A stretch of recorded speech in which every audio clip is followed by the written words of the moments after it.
it'll tell you like conversion rate 1%, average order value is $50, returning customer rate's 15%. The traffic is coming from here, people are landing on the homepage this many times, this many traffic. So it's got basically everything sort of thing. So yeah, I'm very good at like just looking at analytics and being like, oh, how are you not making $10,000 extra a month? And then we rebuild the website, they make 10,000 extra sort of thing. So it's sort of like, I can't explain how my brain actually can do it properly, but normally if I say like 5,000, I'll make 10,000 extra. So I normally lowball myself. So You have found Authentic Business Adventures, the business program that brings you the struggle stories and triumphant successes of business owners across the land. Downloadable audio episodes can be found on the podcast link found at drawincustomers.com. We are locally underwritten by the Bank of Sun Prairie, and today we are welcoming / preparing to learn from Clayton Bates, the founder of Inspire Small Business, a Shopify expert. So Clayton, how is it going today? yeah, good. Thanks for having me. Yeah, thanks for being on here. So let's, for the people, I'm going to say more or less like me, tell us just broadly speaking, what is Shopify? So basically, Shopify is a platform where you can build a website. Most people that use Shopify are in e-commerce, so they sell physical products. So yeah, it's basically a website builder for physical products to sell. And does Shopify take care of payment processing and helping with shipping, sales tax, all that kind of stuff? Yeah, they can do all that, or they can connect like your PayPal to the website, things like that. So yeah, they do all Okay. that.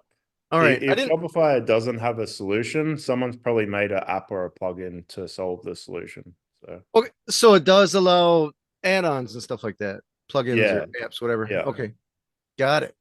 And how user friendly would you consider it? I think sometimes it's too user friendly. Two user. So Okay. Okay. Easy to so break, I suppose. that's actually an issue sometimes because uh like when Shopify is trying to make it super simple for someone, um so they don't really break their website. But then if you want to go outside of that, sometimes it can be a little bit challenging sort of thing. So that's why a lot of people hire people like me to build websites Oh, and stuff. all right. Yeah. So tell me, so you're a Shopify expert, and if I read that correctly, that's an actual, it's not just saying like, hey, I'm really good at Shopify. That's an actual designation that Shopify has given you. Is that correct? Yeah, so I think at the moment there's only about 50 Shopify experts in Australia and then about 500 in the whole world. Wow. It's actually super hard to become a Shopify expert. So if it's still the same as when I was become a Shopify expert, Shopify has to pick you. You can't even apply for it. Oh, you don't go to them, they go to you. Yeah, I think when Wow. I become a Shopify expert, they closed down the program for 1 year and they never let anyone in. So they're doing like a bit of a cleanup because they let a lot of like rogue agencies in and stuff. So they were very picky on like who can be an expert and stuff. So yeah, it's like if a lot of people say they're Shopify experts, but I'm actually an authenticated Shopify expert by Shopify. So All right. And once you get that designation, is that a lifetime thing or do you have to keep, I don't know, they're continuing nah, that you or can something get like that? booted. You can get booted out. So one thing why people used to get booted out before is if they got really bad reviews on the platform, all different things like that. They keep changing like the rules and stuff. So it's hard to always know 100% why they kick people out or stuff like that. So yeah, That seems to be the MO of most tech companies or software based companies to just keep the yeah, mystery alive and change the rules of the game without necessarily knowing or tell I should say without necessarily telling the players or letting them know. yeah. So how did you land in Shopify? I wanted to. I've actually had my own store before. So in 2014 I was selling products myself. I used to sell trading cards. So a lot of people don't know I've sold hundreds of thousands of dollars worth of trading cards, like little cardboard sort of thing.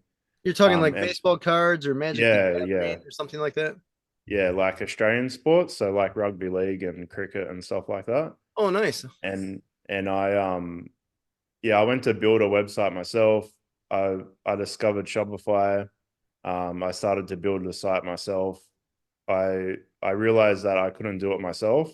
So I contacted agencies and stuff, and a lot of them had sent over like really large quotes and stuff. And I was like, do I pay the agency or do I learn how to do it myself and buy more stock? So I decided to learn how to do it myself. What I've learned now is if I hired one of those agencies, I probably would have made two or $300,000 extra. But then I wouldn't be in the position I'm in now. So me going and learning how to build a website really like ended up being how I ended up having an agency building websites. Because All right. I'd done that business for a while. I was a bit burnt out from it, and I was having a bit of a crisis in my life. I had a good job, had a business on the side, and I was like, I'm not happy. What do I enjoy? And the only thing I could think of is that how much I like building the website. And I thought, oh, can I start an agency building websites? And that's how it sort of started nearly 6 years ago now. Oh, nice. So you, at what point, I should say, did you decide to leave the regular job, the W-2? Well, maybe it's not W-2s in Australia, the regular paid job before Um, and actually flipping the switch to be exclusively on your own? I basically sat down at my work computer, wrote Raise the Nation, gave it to him while I cried. Hate to admit that I cried, but it just had got me down so much, sort of thing, that it sort of broke me a little bit at the end. And then I had no plan. I still had my card business on the side. Had no plan. The first year in business, I hardly made any money. Like I nearly went bankrupt the first year. I come within about a week of going bankrupt. Because I don't really recommend just quitting your good job and just going for it sometimes. Like sometimes it's good to have a backup plan. Um, but yeah, I got within a week of going bankrupt, and I sort of put this plan together, and I was like, you know what? I don't care if I lose my house or everything I've ever worked for. I'm gonna make this business work. And like literally that night, I got the best client I'd ever got. The next day, I got a better client than that client. And then not long after that, Shopify made me an expert. Not long after that, people left video reviews of my work. So that really helped as well. And then not long after that, COVID hit. And when COVID hit, I know a lot of people struggled through COVID, but I was getting like 5,000 plus leads a month when COVID hit. Like I was getting 5,000 thousands. leads. Yeah, a month. Yeah. Holy cow. That's impressive. Yeah. I think there was a time I got over 5,000 in a month. Because you think about when the pandemic hit, how many people didn't have a job or were trying to start businesses and stuff like that. It was actually like super crazy sort of thing. And yeah, it's just crazy. I nearly gave up. I come within a day of giving up, and then 5 years on, nearly from there, we've worked with 600 businesses, helped generate tens of millions of extra revenue for our clients. Like, yeah, we have staff, like all the things that have happened since then. It's pretty crazy. That is cool. That is super cool. So tell me, at Yeah. the point when you have all these leads coming in, initially, did you have staff at all, or was it you were an army of one kind of thing? Yeah, when I become a Shopify expert, it was only me. So when the pandemic hit, um, before that I was getting about 100 leads a week, and then when the pandemic hit, I was getting over 1,000. I actually become an expert in knowing how to decline leads fast. I got really good at like how to identify if I was going to work with a person in like 5 seconds or if I was going to message them or decline it. So yeah, it was actually pretty daunting for a few years to all the leads that I got. Because even after like it slowed down the pandemic, I was still getting like 1,000 a month or something like that, right? So and then the rankings in Shopify Experts, how you rank high in Shopify Experts, and because I was the number one ranked Shopify expert in Australia for like 3 or 4 years. I was actually at one point I got to number 5 or 6 in the whole world. So I was on the Wow. first page of Shopify Experts. Okay. And like how you rank is like how quickly you reply, how many good reviews you get, how many jobs you do. So like imagine thousands of leads coming, and like it really matters for your ranking. So every time I dropped below the first page of the whole world, I'd get like heaps less leads and stuff like that. So I was really crazy about like I got to reply fast and stuff. So it was a bit stressful back then. I So bet. yeah. I bet. So when did you flip the switch to actually add an employee? And when you did decide that, how were you able to take a breath to actually find that employee, train that employee, and all that? I think 4 years ago I hired the first person. Um, I didn't want to code no more. Like I didn't want to do hard coding or anything like that. I just want to do simple code. So I hired someone. I actually hired and fired 30 people before I found that one person. And Wow. then, yeah, they worked for me for 2 years. And then I hired and fired about 30 more people to find another person who was really good at coding. He still works with me now. Then we've got some other people that do other stuff and design and things like that. But it was very hard. The first person I ever hired was very hard to like let go a little bit.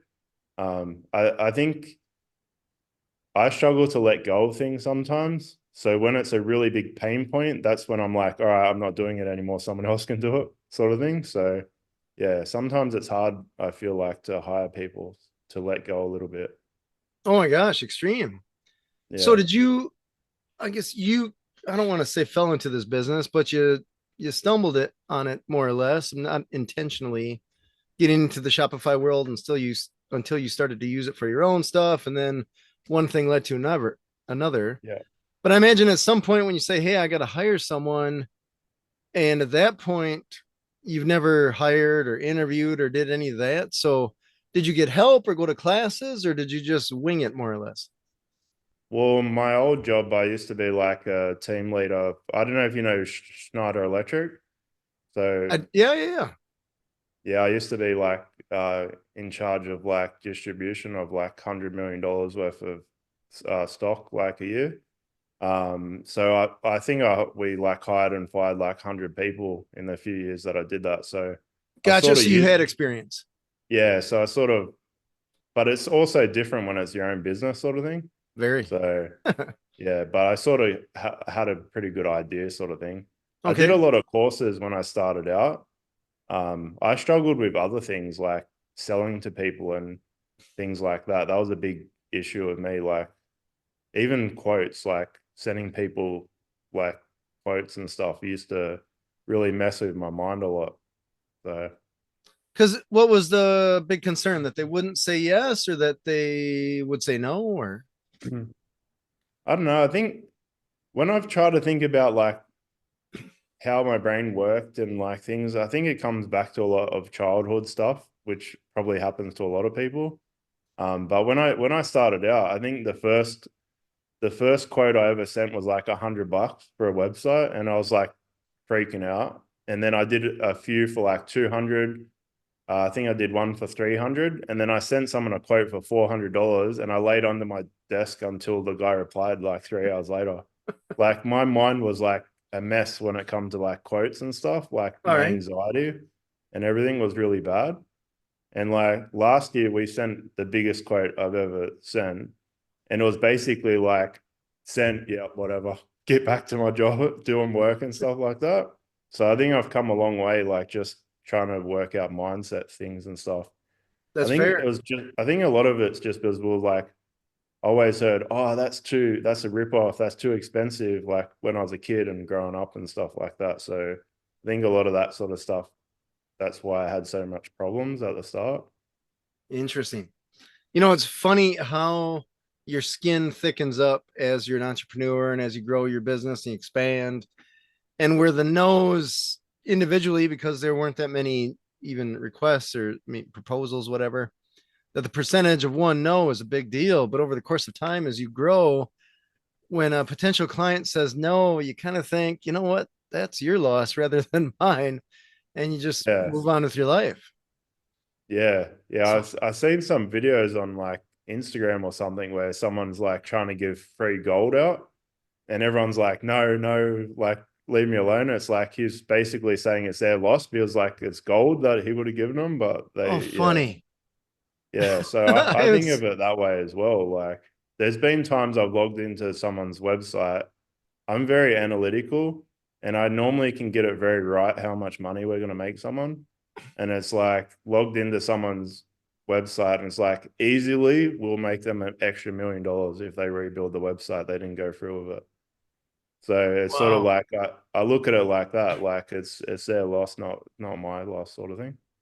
Yeah. So when you from a sales process, everybody kind of seems to have their own different way of doing things.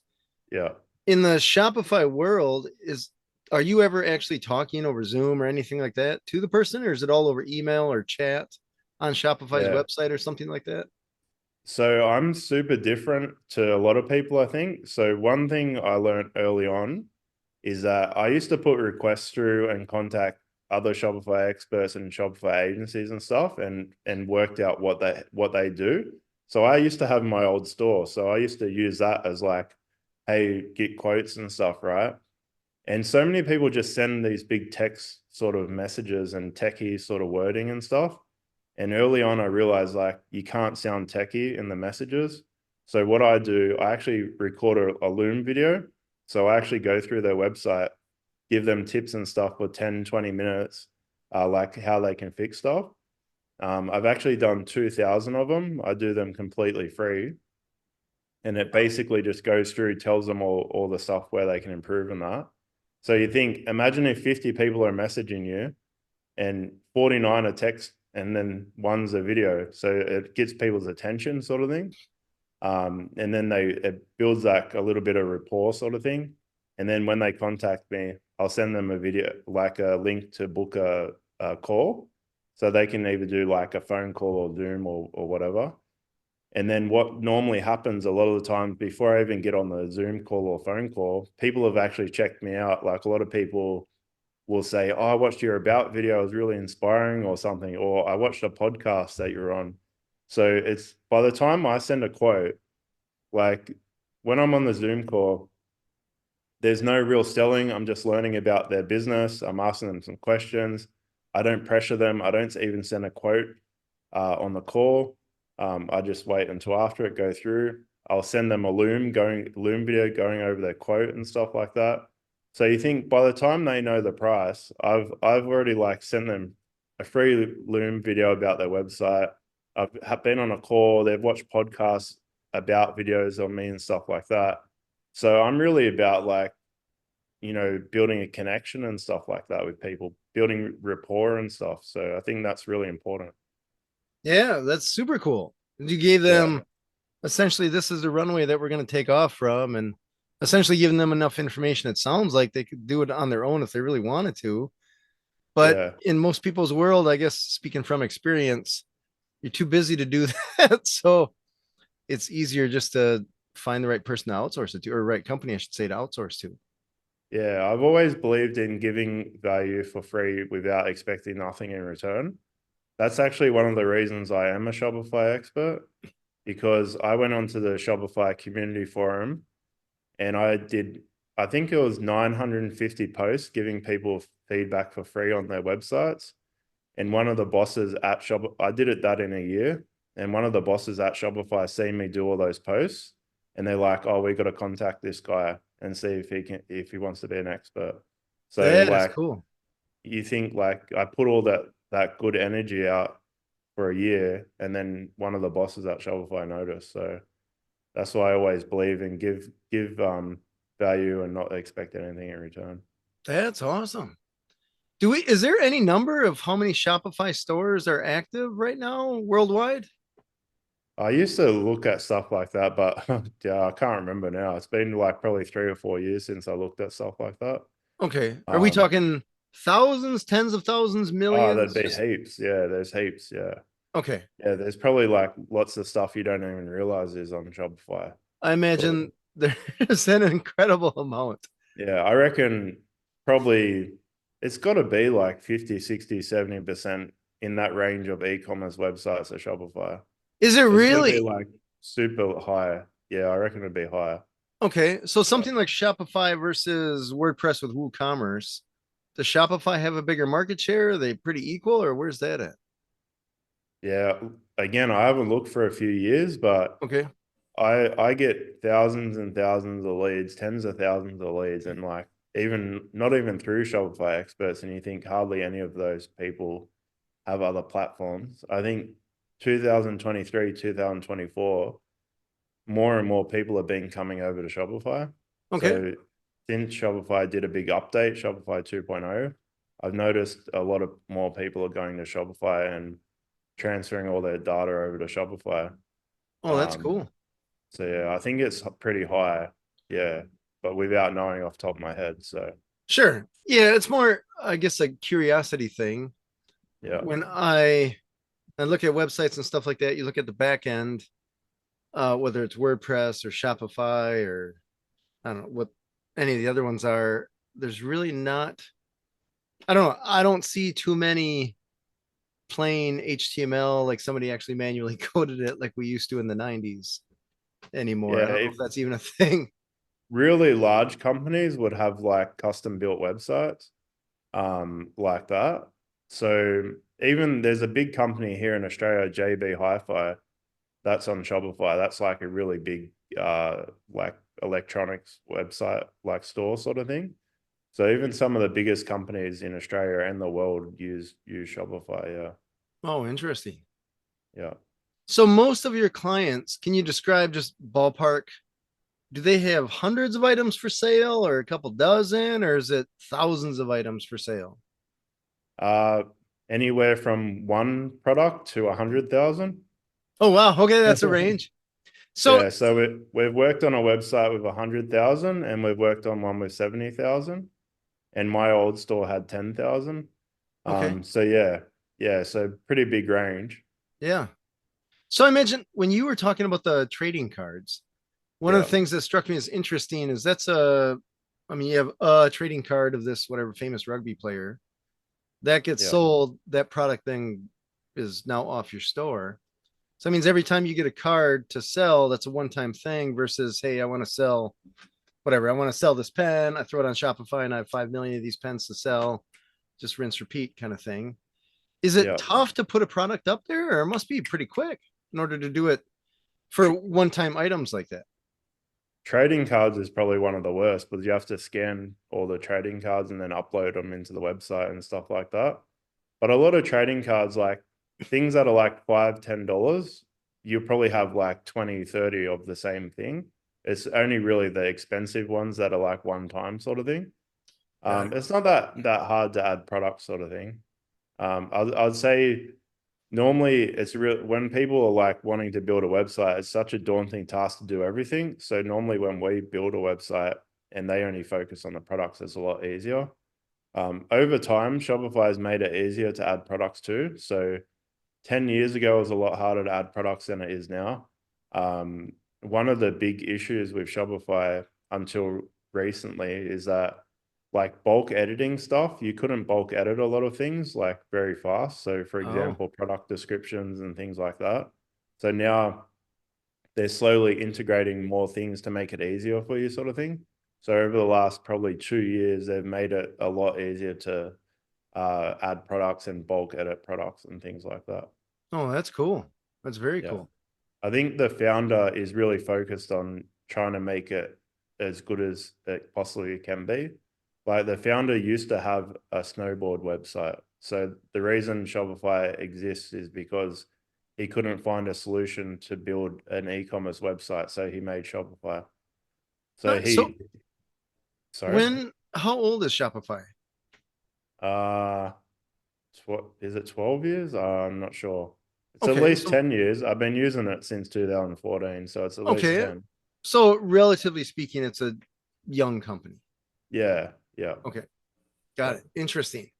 And when you get the leads, are the majority of them coming through Shopify or are people finding you with all the content in your own website and stuff like that? So until about 6 months ago, it was like 80, 90% through Shopify Experts.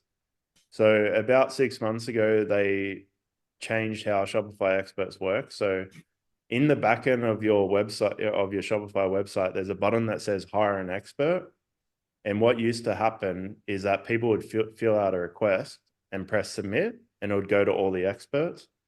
And then they changed it to prioritize the country you're in. So it would go to like, so if someone from Australia filled it out, it prioritized to all Australian experts.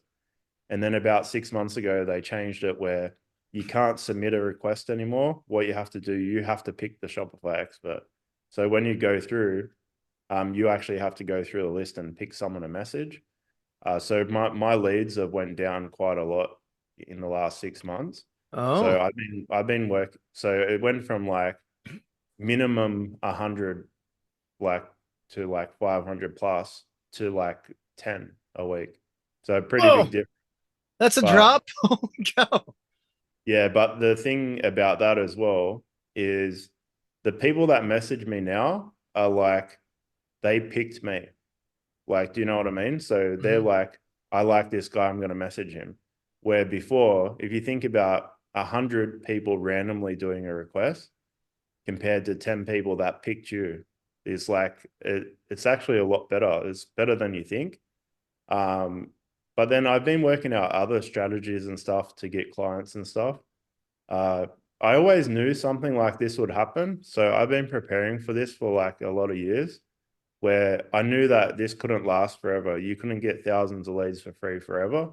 So I've been preparing and thinking about things like this. I tested a lot of things last year, and then basically I think it all worked out. Like it was all good timing. I'd already worked certain things out. So I've been doing a lot of networking and stuff like that and building good relationships with other agencies and different things like that.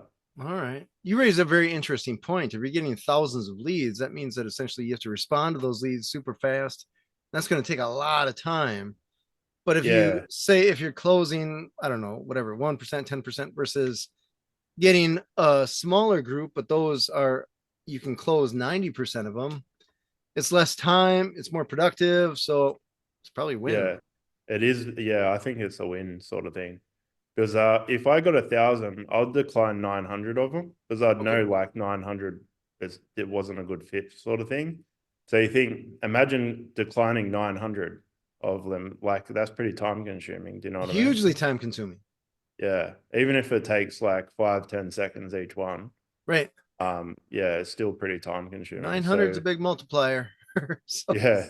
Yeah. So they've sent me probably like 50,000 leads or something. I don't know, some more than that probably. So imagine I probably declined 40,000 leads. So if you times that by 10 seconds, it's quite a lot of time. yeah.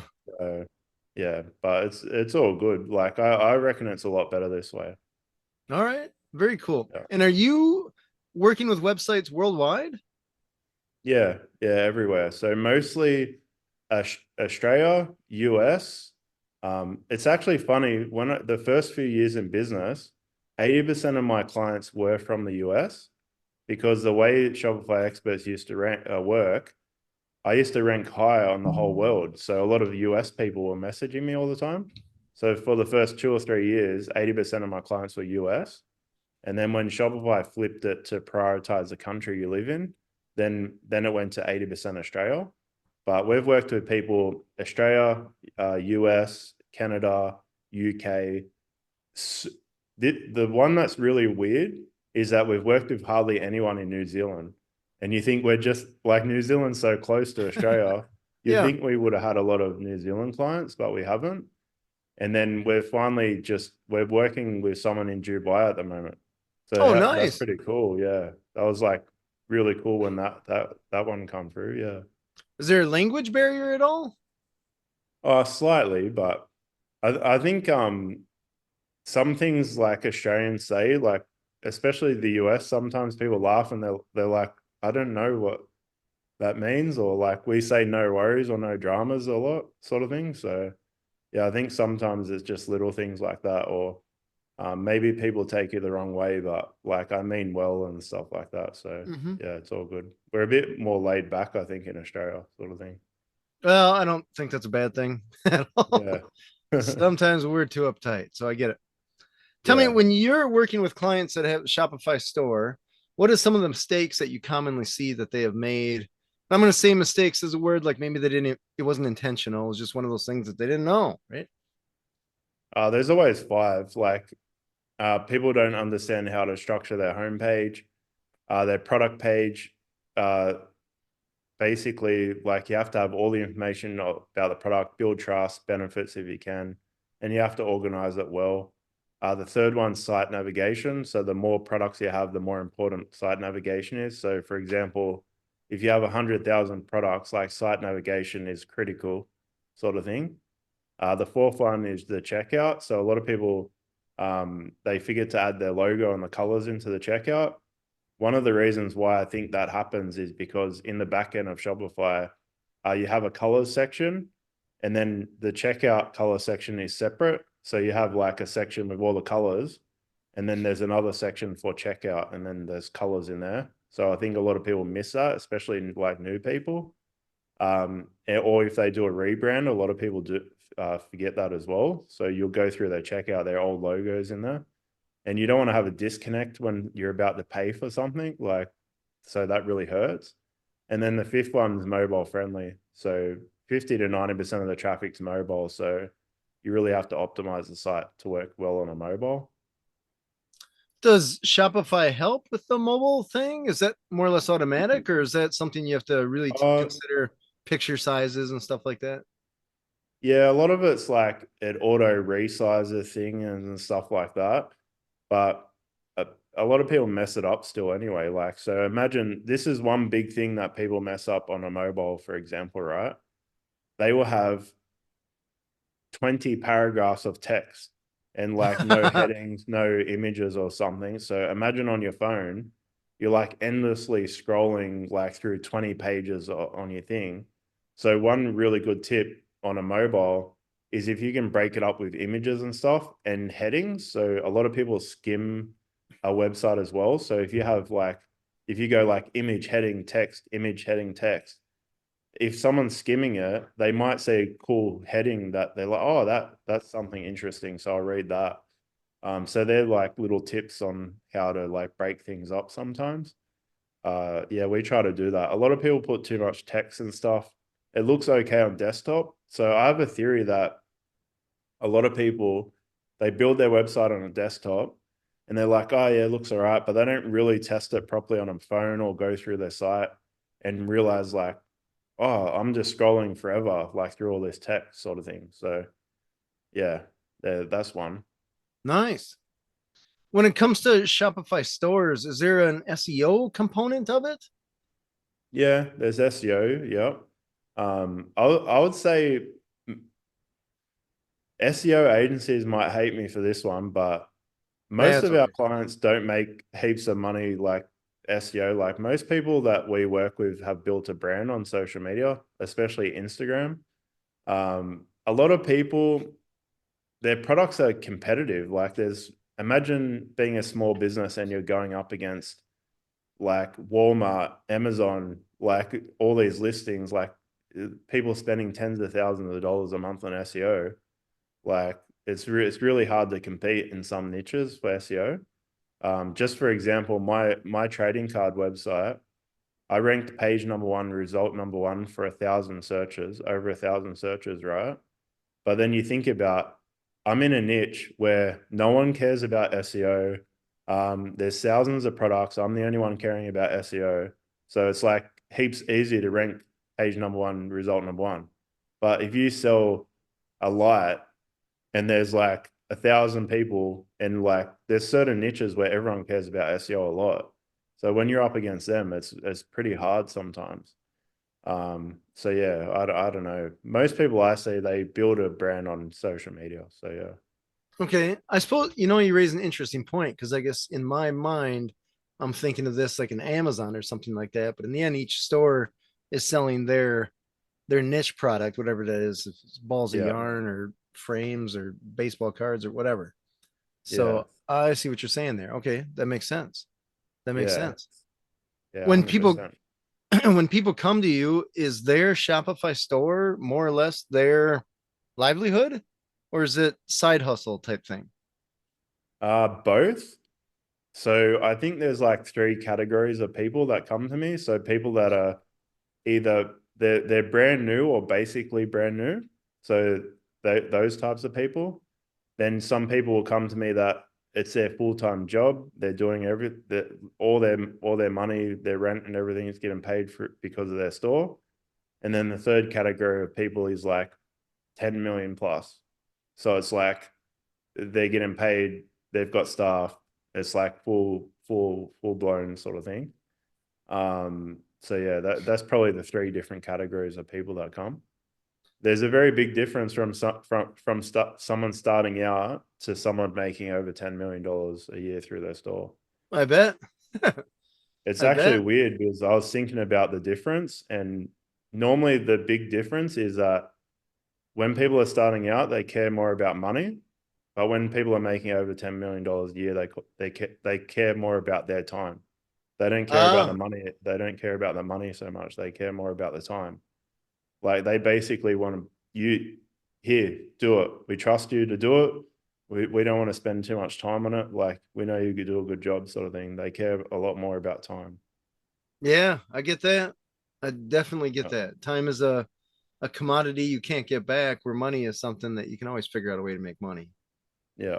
But yeah, time is, you have a finite amount, you have no idea what that finite amount is, and you better spend it wisely. So totally understand that. Tell me about conversion rates, because that's a term that we hear a lot. And I Yeah. imagine you get people ending up on your store or ending up on a client store. And Yeah. your goal is to get that person to click that buy button, throw their money at them, and everybody's happy.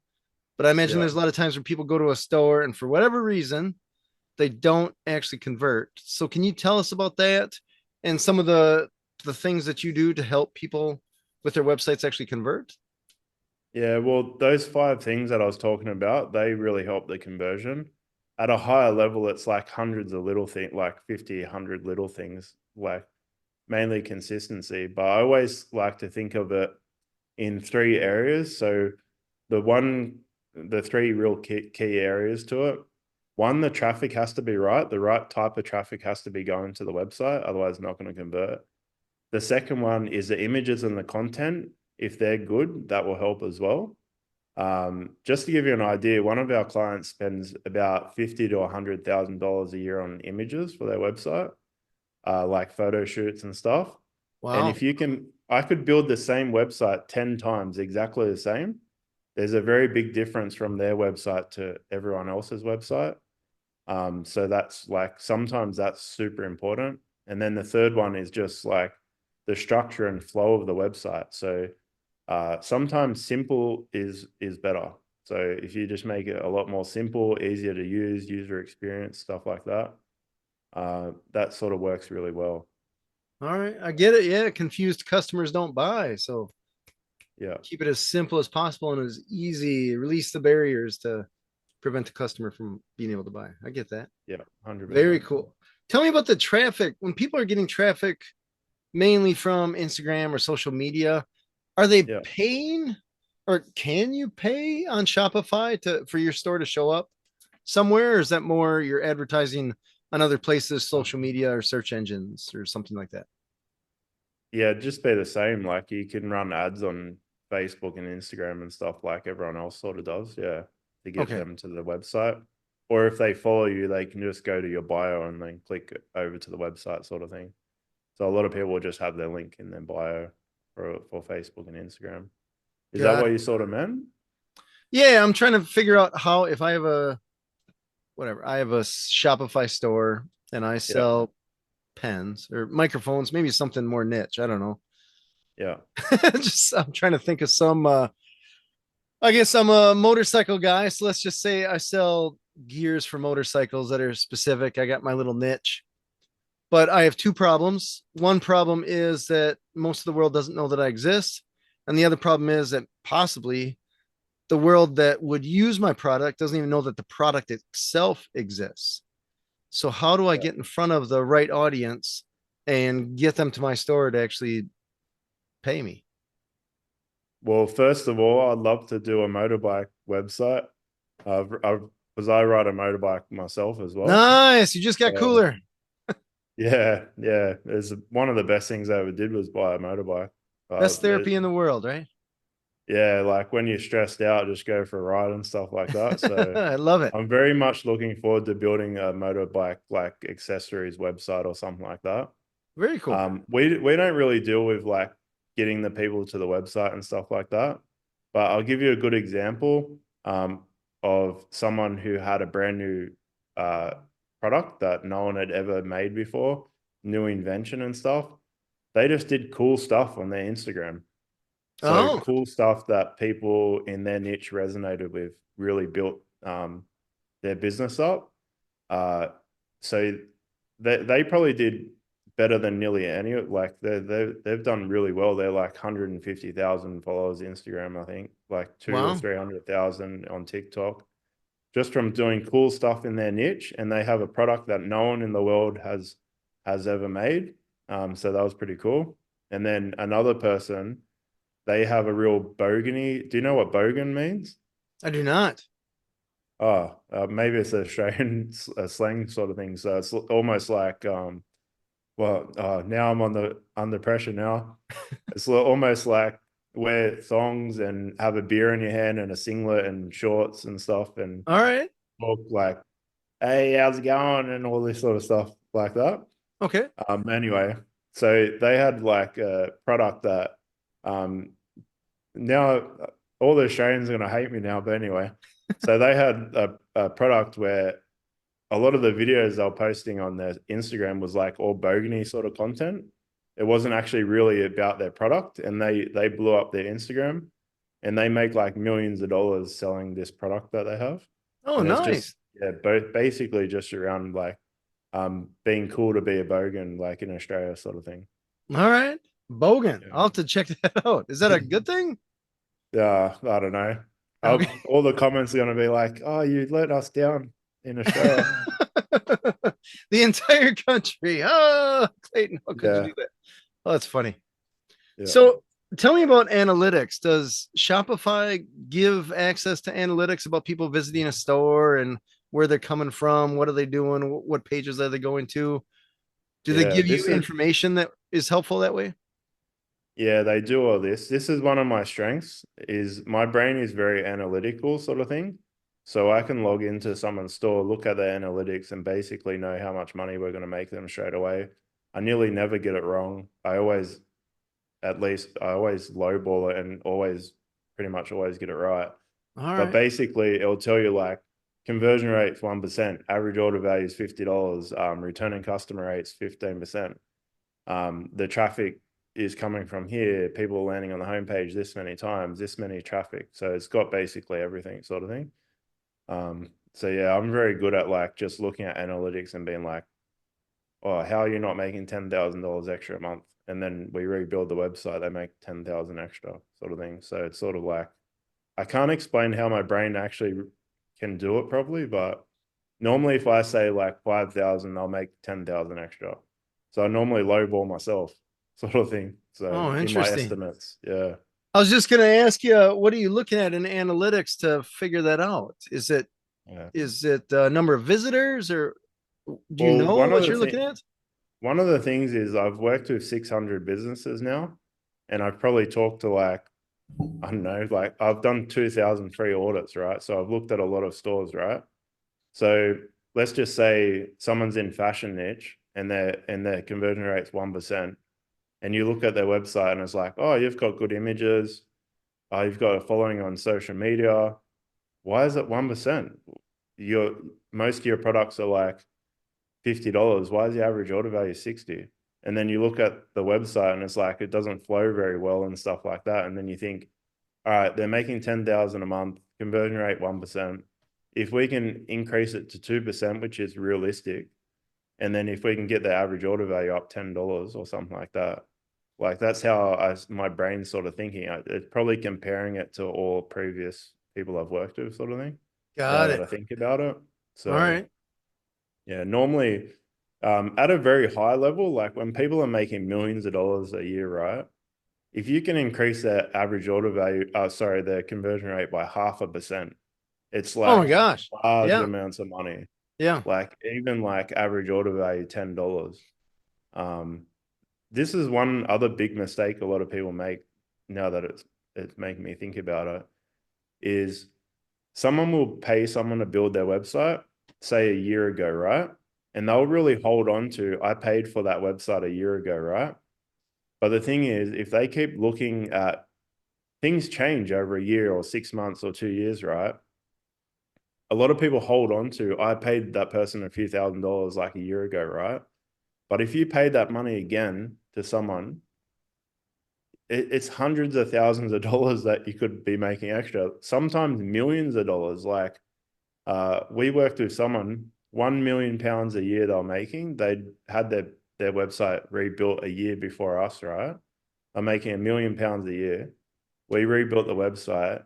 It went to £3 million in the next year. Probably £1 million was because of the website we built. So it's like, imagine if they kept holding on to that they paid the money for that year. That's like £1 million. Yeah.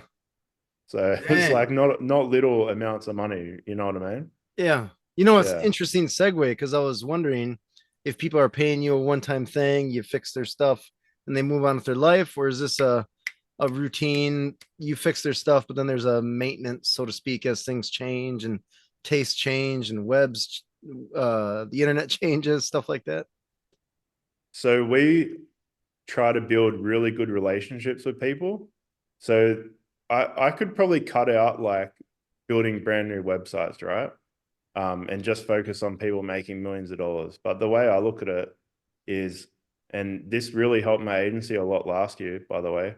Um, if I help these people at the start, at the beginning, if I give them enough to make sales, like not the full blown custom build website, just something really good, help them out, make training videos, stuff like that. So basically, we'll send them a quote. They don't have to pay any more. We will honor the price. Only like 6 times we've had to charge someone extra. So it'll be a one-time fee until the website's built. Then we'll do a couple of weeks support. We'll give them all training videos, like teaching them how to update the website, stuff like that. Then normally people go 3 ways. They'll pay us to do everything forever. So some people have been doing that for 4 or 5 years. The other person will use all the training videos and just update stuff themselves. The third type of person, where this is what most people do, they'll learn how to update their banner, their announcement bar, add a product sort of thing, and then they'll hire us to do everything else, like a hybrid thing. And then we try to have that really good relationship, because if they win, we win. So if they start out and they're not making anything and we help them along the journey and they get to like 500,000, a lot of these people, they come back and they're like, hey, you helped me a lot at the start. Let's custom build the whole website. So it's sort of like, if we help them win, we win. And then if we keep helping them win, we win. Everyone wins sort of Yeah. thing. So we even had someone where they started from completely nothing. I helped the guy so much, multi-million-dollar company, and now custom built website. So it's like, it's a really big project. You know what I mean? Like, it's really big. So, and you think like over the years, like everyone's just won. So I just try to focus on good relationships, everyone winning, and like if they win, we win. My staff win because I can hire them. Yeah. Everyone just wins. So that's our goal, sort of thing. I like it. You build upon success, or they can build upon the success that you've helped them get. Yeah, the That's one the cool. one the one thing that really upsets me is that Shopify added this new feature into the partner portal, where you get an email when someone shuts down their website. And like, if I get that email and it says this person shut down their website, it's like really depressing. Oh, Like, I don't want that to happen. I want people to do well. Because obviously, like out of 600 people, not everyone's succeeded. You know what I mean? So right. it's really depressing to get that email, because like everyone I come in contact with, whether they work with us or not, I want them to do well. I mean well, sort of thing. So I just want everyone Fair. to win. I suppose there's certain things out of your control, right? If you're the best, you sell the best typewriter ribbon, eventually that goes away or something like that. Or Yeah, people's lives change, their tastes change. Maybe they won the yeah, lottery or moved to Guam or something like that. Like, I yeah. imagine there's lots of reasons, even if they had a successful store, why they would walk away from it. Oh Probably yeah, not a 100. ton, but I imagine a few. Yeah, 100%. Even like my trading card business was going all right, and I walked away from it. One of our clients a couple of years ago, they were making about 500,000 a year through their website, and they walked away from it.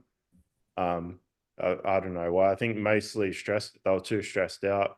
The margins were low, so even if though it's higher, there's like a million things why people would sort of thing. But Mm-hmm. yeah, I probably got to not take it to heart as much, I think. So No, I get it. I think that comes down to the thick skin of the entrepreneur, how you control what you can control and the things that are yeah, out of your control. Because we've had clients with my call answering service that have closed up shop. I've even heard of businesses that were very successful, weren't clients of ours, where the people just retired and instead of selling the business, they just closed the door one day.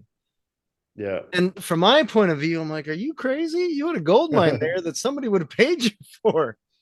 yeah, But I think, I don't know this for sure, but some people, I think after years, they just kind of get tired of it. They have enough money to do whatever it is that they want to do. And even the time to find a buyer is of no interest to them. Like you were saying, where time is very valuable. And they're yeah, like, we got enough money. You know what? We'll just shut the door, click the lights, and move on with their life. yeah, So I get it. I get it. I don't always think it's the best decision in the world, but who am I to judge, right? yeah. As long as people are happy, that's all you can hope for. So Yeah. Yeah. I guess in the end, no business is forever. So no, everything goes to zero eventually, yeah, including right. Whether we want including it to us. or not. Yeah, on a long enough time period, everything goes to zero. Yeah. So, Fair. Very fair. Clayton, how can people find you? they can Google Inspire Small Business. I'll be page number one, result number one on Google. InspireSmallBusiness.com. Instagram's Inspire Small Business, and YouTube is Clayton Bates Shopify Expert. So there's lots of free tutorials and stuff like that, Very and cool. tips and stuff. So YouTube helped me a lot in 2014. So it's a very big passion of mine to give back to YouTube because it helped me a lot. I wouldn't be here without YouTube.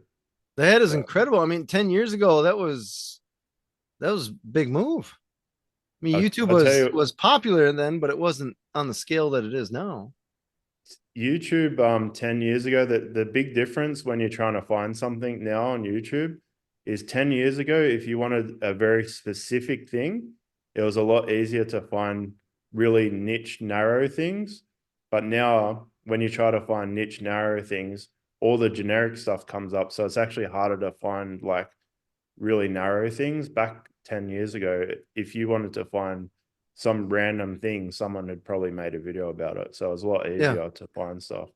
Yeah. You could almost argue universally that that's the same with YouTube and a lot of the search engines that we have. I feel like the search engines have gone backwards from they used to be really good and now they're not as good, in my Yeah, opinion. 100%. No, I think so So too. yeah. Hopefully, well, maybe they're going to zero. Who knows? There'll be something else to replace. It will eventually. In 1,000 years, it's probably not going to be around. Yeah, right. Something's gonna happen. All good. Clayton, I appreciate you being on the show. Yeah, no worries. I really appreciate it. Thanks, everyone that listened this far. Thank you. I really appreciate it. And give a like and subscribe or everything to this podcast has been awesome. Right on. Right on. This has been Authentic Business Adventures, the business program that brings you the struggle stories and triumphant successes of business owners across the land. We're locally underwritten by the Bank of Sun Prairie. If you're listening or watching this on the web, if you could do us a huge favor, just like Clayton said, give it the big old thumbs up, subscribe, and of course, share it with your entrepreneurial friends, especially those that either have a Shopify store or those that maybe are considering having a Shopify store. Authentic Business Adventures is brought to you by Calls on Call, offering call answering and receptionist services for service businesses across the country on the web at callsoncall.com, as well as the Bold Business Book, a book for the entrepreneur in all of us, available wherever fine books are sold. We'd like to thank you, our wonderful listeners, as well as our guest, Clayton Bates, founder of Inspire Small Business.